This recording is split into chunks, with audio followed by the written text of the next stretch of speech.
Yeah, well, we feuded a long time. At first, I was lucky enough to work with Andre. When I had left the WWF, I started there in the very beginning, and then I went to Knoxville, Tennessee, and I wound up in Dallas, Texas. And at that time, Andre would come around, with all the territories and, basically knock off the top heel. He wouldn't beat you, but like everybody knew when Andre came to town, you were going to take an ass kicking. So they'd see the heel, beat up pretty good. In regard to working with, it's a lot better to work with him than against him.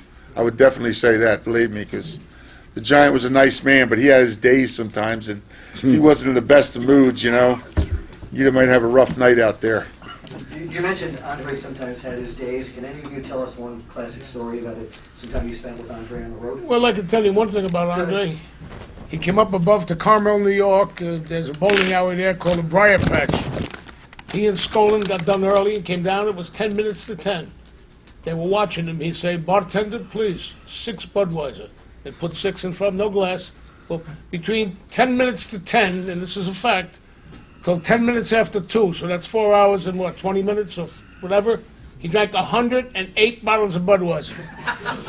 And he walked out, got in the car, Skolin drove him. He was fine, and not bombed or nothing. Oh, he was a big super giant superhero. Any other Andre stories? I saw him one time in Australia when he was in a bad mood. And he wrestled, I'm going to call the name because the guy might be here later. And he looked at me and said, "Look at this chest. It looks like a red potato." So what I did, I went into the back room. When he's in a bad mood, leave him alone. Yeah. Everybody's in a bad mood. Don't give up.